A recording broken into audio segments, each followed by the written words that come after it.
everyone, and a big welcome back to you all from Eurovision Ireland to another of our wonderful national final reviews.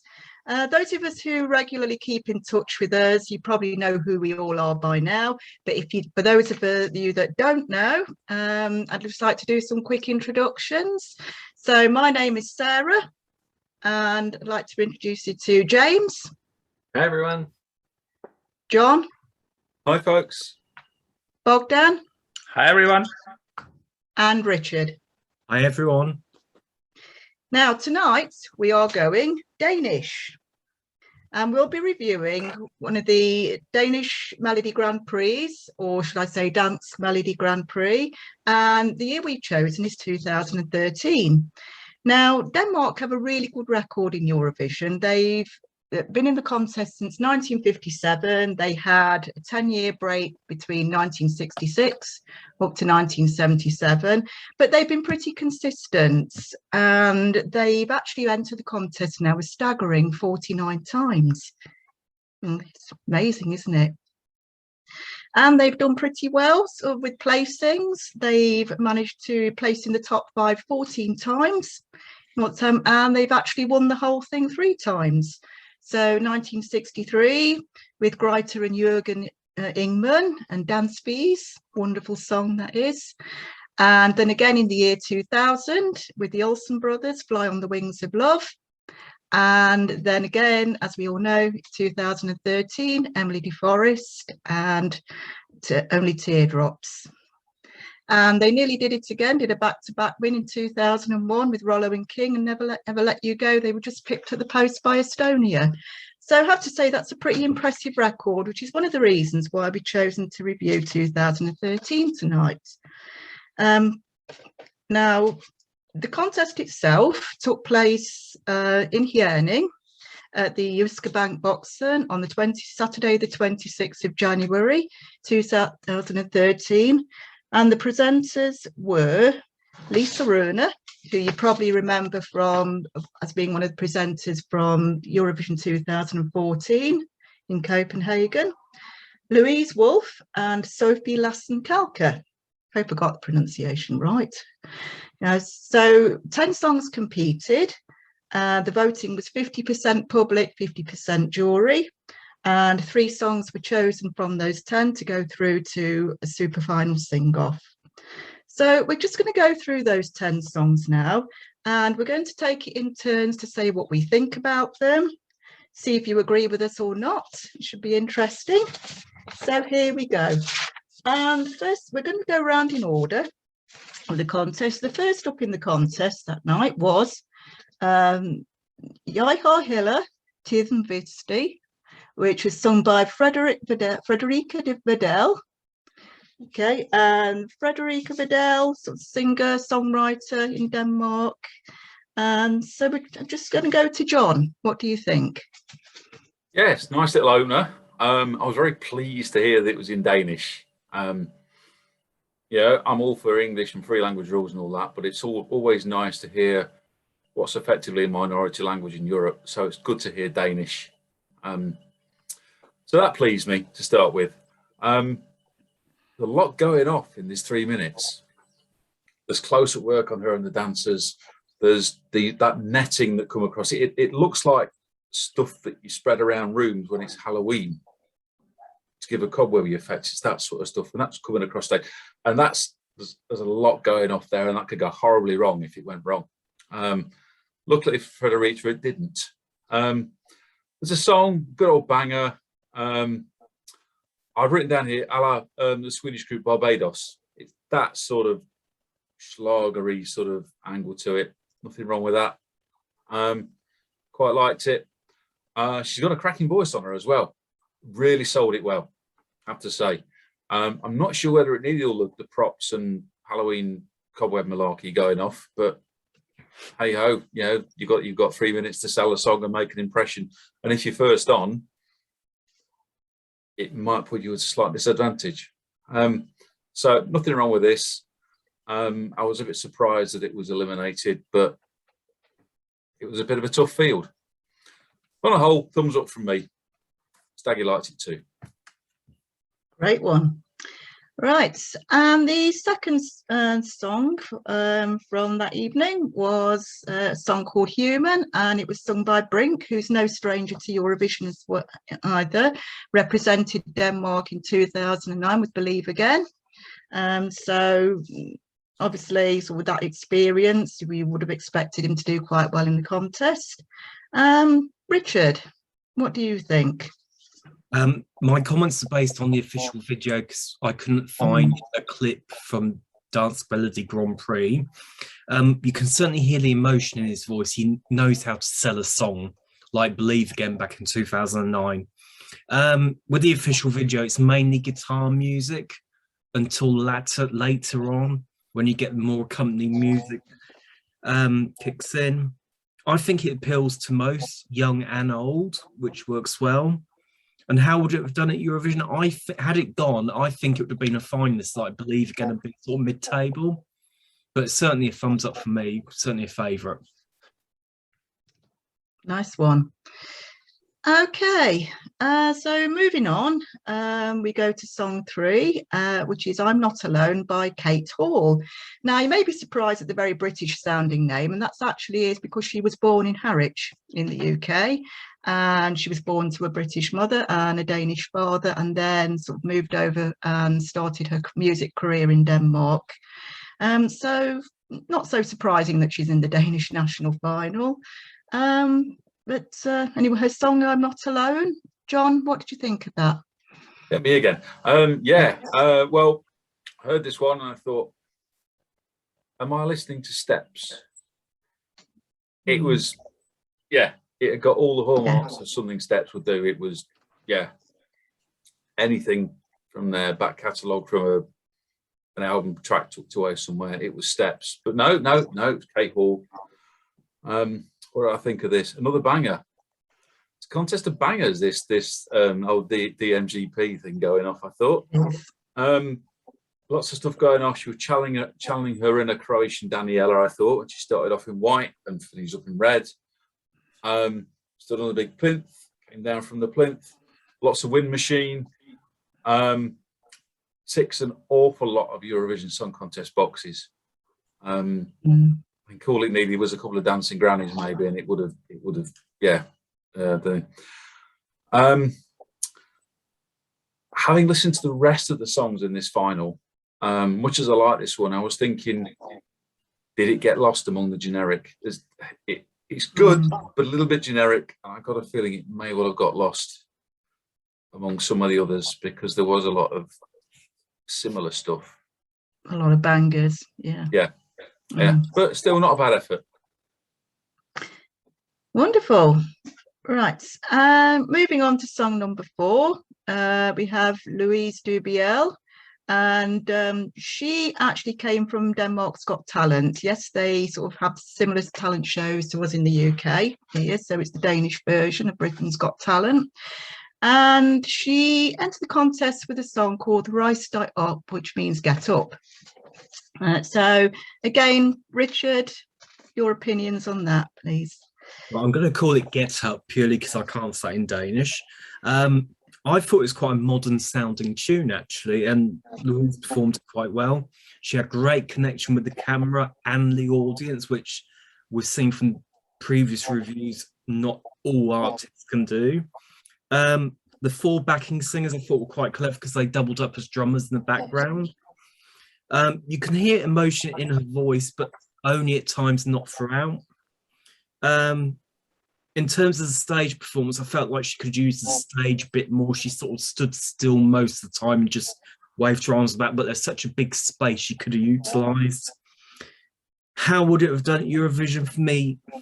Possible non-qualifier, I'm afraid, because it just, like John said about previous song, it's quite generic. Yeah, I would tend to agree there. Okay, so moving on, song number 5, We Own the Universe by Days. Now, Days are a Danish Euro dance band, and they model themselves particularly on sort of groups like Aqua, those of us that were around in the late 90s, early 2000s. We should remember the likes of Barbie Girl, So, James, what did you think about them? Oh, it's funny you say that they like modelled themselves on other groups, because when I put on the video and looked at them first of all, I was like, oh, it's Kano in 25 years' time. And very, very naughty of me to think that. Yeah, they're a bit more mature, but there's absolutely nothing wrong with that. I want to make that very, very clear. Their energy, I thought, was incredible. They were bopping around that stage. They were clearly having the time of their lives, which I think came across really, really well. Connectivity with the camera was a bit hit and miss. I think with bands like that are, very used to performing to a live audience, they tend to forget that the cameras are there and focus on the people in front of them, which, for Eurovision is sort of a bit of a no-no. So I think that would have been a bit of a problem. Lyrically, I was like, oh, okay, this is sort of, this could be a song from any national final. It's the thing that sort of comes up every year. I didn't think it was particularly groundbreaking, but I did really enjoy it because of their energy and how obvious it was that they loved being up there. One thing I also thought was really interesting was when he starts up and he's got like the keyboard guitar. I was like, oh, that's really 80s. And I just remember sitting there for a moment and thinking that was probably a bit too retro for 2013. But in the 2021 national selection, everyone would have sort of been drawn to that, I think, because the 80s sounds very in now. So it was just curious to think for a second.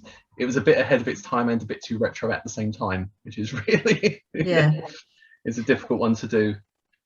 Had it gone to Eurovision, I suspect it would have probably sunk without a trace, which is a shame because I really liked these guys. I thought they were very energetic, very fun, and yeah, they were a great band to watch. Yeah, and yet it might have been one that may well have done the job in 2021. Yeah. Yeah. Right. Okay. Moving on to song 6. Stay Awake by Simone. Now I'm going to review this one. And I've chosen to review this because because I really do like Simone, and I also have a lot of sympathy with her because she's entered Dansk Melodi Grand Prix 3 times, 2010, 2013, and again in 2016, and each time she's come third. And I think that's a great shame because I think vocally Simone is really good. She can sing an up-tempo number, she can sing a ballad really, really quite competently. And she performs well, and she's a good performer as well in either mode. Now, sort of looking at Stay Awake, which was a real banger of a song, but for me a very typical Eurovision song as well. You've got sort of the glamorous backing singers, you've got very, very pretty, sexy girls leading the song. Simone's vocals, can't fault them at all. You've got the dance moves. It's got all the ingredients that you'd want to see in a Eurovision song. And I wasn't surprised at all that it went through to the super finals. I can remember 2013 watching this, and she was one of those that I'd picked out of the 3 to go through. And I just think that in any other year, Stay Awake might have won it. In any other year, but with this being such a strong year with a lot of very similar sounding songs, that was probably Simone's downfall, really. But it's such a shame, really. I hope she does come back and have another go, because I'd really like to see her go and represent Denmark one day. And that's Simone. So next up was song 7. So that was Invincible, and that was sung by Jack Rowan featuring Sam Gray. Now, Jack Rowan is a Danish DJ, and he joined up with Sam Gray, who's worked with the likes of E17, Westlife and Peter Andre. Bogdan, what did you think of this one? Well, I'm going to start with the positive because I have a few things to say about this song. That's good. Well, I enjoyed the beat. I enjoyed Sam's energy, and I enjoyed Jack Rowan's, energy as well, and the performance. I was watching the performance, and I was thinking, oh, actually, it's a bit, let's say, with a question mark when the whole performance started and the DJs were just lurking around around Sam, and oh, that sound looks a bit weird. I must say the energy was there. The lyrics were unfortunately just empty words. We're invincible. My heart is like made of stone. And who wants to have a heart made of stone? I don't know. How can you relate that to that?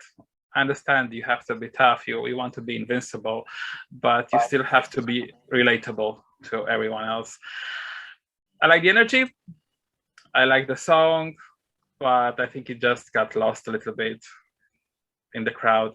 Should have gone to Eurovision. If we would have gone to Eurovision, I think it would have struggled to qualify.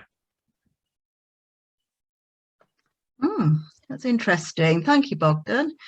Now, next up is Emily de Forest, song number 8, Only Teardrops, and I'm going to review this one. Now, as we've already mentioned, I mean, this final was absolutely full of sort of banger songs, very up tempo. And I thought Emily de Forest was a nice contrast to all this because it contained a bit of everything that you'd want to see. So it contained, you had the flutes, you had the drums, you had Emily sort of in sort of the bare feet look, a la Sandy Shaw. And sort of, it was a good song. I must admit, on the night, I didn't actually want it to win because I wanted Simone to win. So initially, I was a little bit disappointed it did, but then it went and won the whole thing. But I think it was just the fact that it was something different. And Emily sort of knew how to engage the audience. Yes, pretty girls. Yeah. Nothing wrong at all with the vocals, good camera work. So I'm not surprised it won, really. And as it was, the Danes made the right choice that night because they went and won the whole thing. Yeah, so prove me wrong. Anyway. And that's basically Emily. So moving on, song number 9. The song is called Beautiful to Me and sung by Albin Freddie. James, what did you make of that? Well, I think performing after one of the hot favourites is always very, very unfortunate in any running order. And I think sort of Albin did pay the price for that a little bit. He connects really well with the camera. That was one thing I noticed instantly. The camera work was there. He's connecting well with the audience. Vocally, I felt like there were quite a few moments where he was struggling. He wasn't quite there. The other thing that I thought was quite strange was for a song that's called Beautiful to Me, the staging was very dark. There's sort of a lot of like blurred shapes in the background, things. It was, yeah, for a song about beauty, you think it'd be very light and up there and everything, but it sort of felt a bit dark and tortured and unusual. And I liked the idea of the whole sort of dance interlude that he did. A woman approaches him on stage and he starts spinning around things. I think it was an unusual choice to have the camera pan back for that, because I think that's the moment you want to be actually in to see what's happening. And also, this is just a small technical thing, but when you can hear the microphone going as people are moving around, it just takes you out of the moment a bit. So I was like, that's a shame. That could have been a really nice moment, and I think it was just executed a bit poorly. Yeah, this is the kind of song you'll find in every national selection, you know, from Reykjavik to Baku. You know, it's the sort of almost standard Eurovision pop rock song.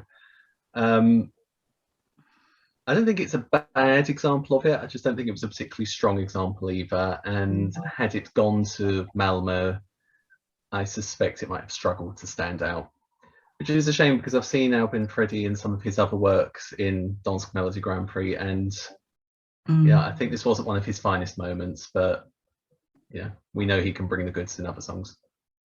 Yeah, who knows? Maybe we might see him again. Don't Melodi Grand Prix. Let's just see.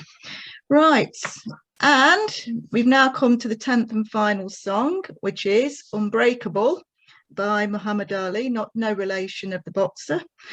Now, Muhammad Ali, he was born to an Egyptian father and an Iraqi mum, and grew up in Denmark. And he was a contestant in the Danish equivalent of X Factor, and he came 3rd. And he was actually brought into Dansk Melodi Grand Prix 2013 as a wild card, which is quite interesting. So, Bogdan, what did you make of him? Yeah, I was curious to see this performance, and watching him, I was thinking, oh, this could be Erik Saade if this would be in Sweden. So Muhammad Ali for me was like the Erik Saade of Denmark. He was very charismatic, connecting well with the camera, having all the moves. The song was great as well. You just you had fun watching the performance, and you can see that he was enjoying himself being on the stage, and he wanted to be there, which is always a good thing to have if you're an Eurovision performer. You want to be there, you want to look, act, and perform like you want to be there, you want to win, and Mohammed just did that. And for me, it was one of the best performances of the night, and I thoroughly enjoyed it. And had it gone to Eurovision, I think it would have done well. We'll discuss about this later. Yeah. Right, so you've heard our reviews about all 10 songs. So following the first round of the 10 songs, there was a public vote, jury vote, and 3 were chosen for the to go forward to the super final, and they were Stay Awake by Simone, Only Teardrops, Emily de Forest, and Unbreakable, Muhammad Ali, which I personally felt were probably the right 3 to go through. Now, Emily de Forest won quite convincingly, and she went forward to represent Denmark at the Eurovision Song Contest in Malmö.